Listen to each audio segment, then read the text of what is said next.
안녕하세요. 신바람 신풍입니다. 오늘은 기생충 유튜브 다시 보기 작년 11월 3일 날 방송한 내용입니다. 그런데 그 내용에 우리가 이제까지 그 이후로 석 달 가까이 저희가 찾은 모든 자료가 이미 그때 다 있었습니다. 그래서 제가 깜짝 놀랐습니다. 그때 왜 제대로 이 부분을 파악하지 못했나. 그래서 처음에 이 동영상을 올려주신 분 하늘가득 하늘농문에 전화를 하고 그분이 사위분이 올렸다고 다시 사위분한테 연락을 해서 그 동영상을 다시 제가 좀 사용하겠다고 말씀드리고 허락을 받아서 제가 오늘 다시 한번 그 동영상을 확인해 보고 거기서 어떤 내용을 말했는지 한번 알아보는 시간을 가지도록 하겠습니다. 자, 이게 그때 11월 3일 날 방송하면서 그때는 이 알벤다졸, 메벤다졸, 그 다음에 펜벤다졸 말이 많을 때였죠. 사실 10월 말에 제가 알벤다졸을 약국에서 구입하려고 했더니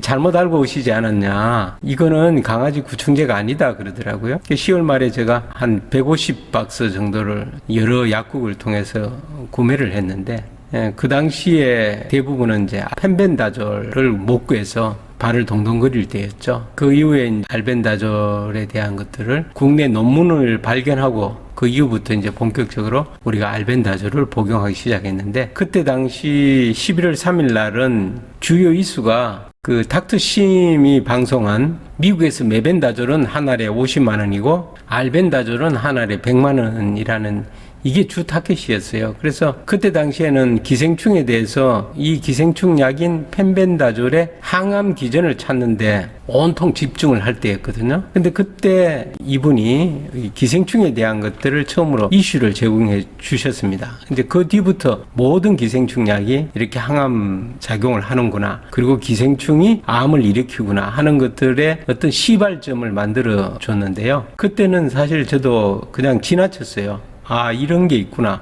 보시게 되면 그때 제가 방송할 때 3일이었고 한번 보면 자, 다음은 하늘가득 하늘 농문에서 번역해서 올려준 자료가 있는데요. 한번 보시겠습니다. 윌리엄 러셀. 자, 이렇게 그날 방송을 했어요. 석 달 지난 지금으로 봐서는 기생충에 대해서 우리가 많이 연구를 했죠. 그때 최초로 이 동영상을 암 환우들에게 이제 알려주셨는데 이제 첫 영상이었으니까 뭐 일부분만 포함되어 있겠지 이렇게 생각했는데 알고 보니까 모든 게 다 포함되어 있었어요. 아, 대단하지 않습니까? 그 이분 참 존경합니다. 그래서 이거 묻혀두기에는 너무 아까워서 제가 이 동영상을 살렸습니다. 살을 붙였어요. 안녕하세요. 하늘가득 하늘농원입니다. 요즘 이슈가 되는 구충제와 암의 관련성을 파고들다 보니 암과 기생충이 어떤 연관이 있지 않겠나 하는 생각이 문득 떠올랐습니다. 만일 암이 기생충과 관련된 질병이라면 구충제가 암을 치료하는 것도 당연한 것 아니겠는가 하는 생각이죠. 그래서 구글을 다시 한번 파고들었습니다. 구글에서 파라사이트 앤드 캔서로 검색을 해보았더니 맨 앞 화면에 다음과 같은 기사들이 떠 있었습니다. 이 기사들 중 가장 흥미로웠던 것이 바로 파라사이트 캔서 커넥션이었습니다. 미국의 켄트 홀토프라는 의학 박사에 설립된 홀토프 메디컬 그룹의 기사인데요. 결론부터 말씀드리자면 암은 기생충 때문에 생기는 질병이라는 것입니다. 옛날 1800년대부터 일부 학자들에 의해 주장되었었지만 주류 의학계에서 이단시 취급받았다가 21세기 근래에 들어 다시 주목받고 있는 학설이라고 합니다. 그래서 그 논문 기사를 요약해 보았습니다. 그럼 시작하겠습니다. 제14차 연례 국제통합종양학회의 발표에서는 최근 기생충 감염과 암 사이의 놀라운 연관성을 조명했습니다. 새로운 발견은 1800년대의 이 버려진 암 가설이 다시 과학적 주목을 받고 있다는 사실입니다. 윌리엄 러셀이라는 스코틀랜드 병리학자는 1890년에 암 미생물이라는 개념을 최초로 확인하고 기록한 사람이었습니다. 그는 현미경으로 암세포를 검사한 결과 기생충의 포자로 보이는 것이 세포로 침투했다는 사실을 발견했습니다. 그 이후로 많은 다른 과학자들은 암의 근본 원인으로서 기생충 감염에 관한 유사한 연구 결과들을 시행했고 이에 관련된 가설들을 내놓았습니다. 그러나 이러한 연구자들과 그들의 생각은 일반적으로 무시되었고 윌리엄 러셀과 같은 몇몇 연구자들은 심지어 의학적 이단자로 여겨지기도 했습니다. 그런데 아이러니하게도 현대의학과 기술은 다시 이 가설을 표면화시키고 있습니다. 암이 기생충 감염에 의한 것이라는 가설은 일반적으로 암세포와 기생충 감염 세포 모두 세포 사멸의 억제와 세포 복제의 속도 향상과 같은 동일한 비정상적 패턴을 보인다는 사실에 근거합니다. 왜 기생충과 암 사이의 이러한 연관성이 더 이상 무시될 수 없는지 동물들의 예에서 살펴보겠습니다. 남아프리카의 소에서 발견되는 진드기 기생충인 테일레리아 어닐레는 말 그대로 림프구를 림프종 암세포로 변형시키는 것으로 밝혀졌습니다. 그리고 재밌는 것은 이 병이 항기생충약, 구충제로 치료될 수 있다고 합니다. 또 원생동물인 크리토스포리둠을 접종한 쥐에서 대장암이 발생되는 것이 2004년도 연구에서 발견되기도 했습니다. 또한 태즈메니아 뎁을 얼굴 종양 질환, 햄스터 유도 전이성 사르코마 등 동물에서 발견되는 사종암이 전염성 기생충에 의한 것이라는 결정적인 증거가 있습니다. 네, 다음으로 기생충 감염과 인간의 암의 연관성에 대한 증거들이 있을까요? 진드기 맥의 박테리아인 보렐리아는 숙주 내부의 공생적 행동 양식 때문에 기생충이라고 부르기도 하는데 이 보렐리아 감염과 암 사이의 관련성은 여러 차례에 걸쳐 지난 10여 년간에 보고되고 있습니다. 그리고 2004년에 이 박테리아 병원균은 2건의 결절 림프종과 연루되어 있습니다. 2008년 블러드지에 발표된 한 기사는 양성 보렐리아 항체가 멘틀 세포 림프종의 위험을 4배나 증가시켰다고 보도하기도 했습니다. 그리고 아마도 가장 흥미로운 것은 워싱턴주의 한 클리닉에서 치료받은 교모 세포장 환자 5명에 관한 사례입니다.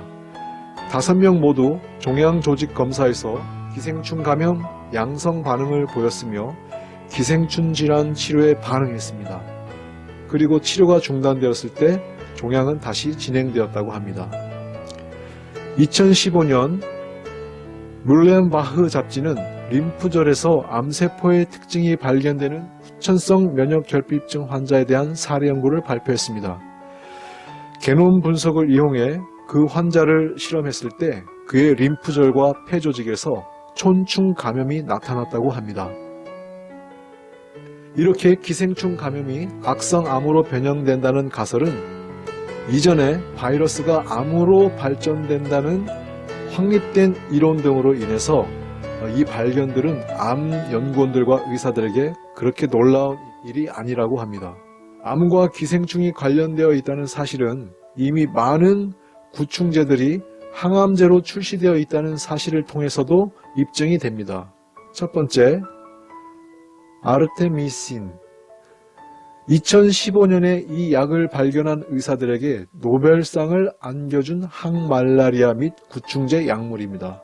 항암 효과도 광범위하게 연구되었습니다. 두 번째, 뱅퀸. 2009년 암에 사용하기 위해 특허를 받은 여기 보이시죠? 이보맥틴입니다. 이보맥틴. 자, 우리가 이보맥틴에 대해서 많이 찾았죠. 자, 보시면 이거는 동경 긴자 클리닉 자료인데요. 이보맥틴인데 원래 이보맥틴은 이런 작용을 하는 겁니다. 근데 이보맥틴의 안전성은 매우 높은 기생충 감염된 사람에게 기생충이 사멸하는 과정에서 발생하는 면역 반응과 염증 반응으로 인한 증상 이외의 부작용은 거의 일어나지 않는다. 사멸하는 과정에서 일어나는 작용 외에는 일어나지 않는다고 되어 있고 다수의 임상에서 항암 작용이 확인되고 있다 이렇게 나와 있습니다. 눈에 있는 기생충, 이 코끼리 다리 이런 부분에 대한 치료제로 되어 있습니다. 림프관에 염증이 있는 거죠. 그래서 림프 쪽에 적용되니까 우리가 림프로 전이되는 암인 경우 효과가 있지 않을까 그렇게 생각합니다. 자, 여기서 보면 인실리코라는 거 지난번에 한번 제가 방송해 드렸는데 컴퓨터로 실험을 하는데 여기에 보면 제약기업 내에서 저장되는 그 물질의 데이터베이스가 공개되어 있으니까 그 데이터베이스를 이용해서 새로운 약효를 찾는 연구가 바로 인실리코입니다. 실리콘 그 반도체죠. 자, 그래서 이버맥틴은 유방암에서 암 줄기세포의 특성을 유지하는 유전자의 발현을 억제되었다고 보고되고 있다고 되어 있습니다.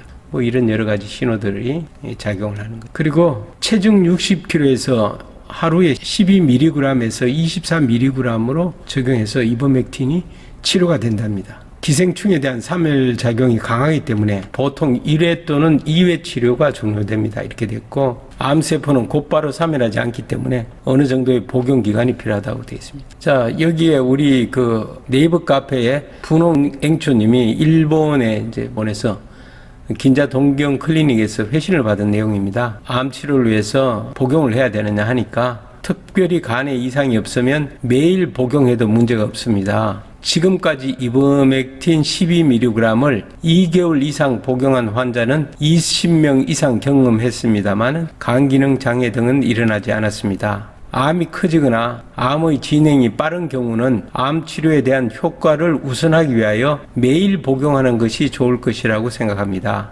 그러나 간 기능 장애하는 항암제 등과 병용하는 경우에는 주의가 필요하답니다.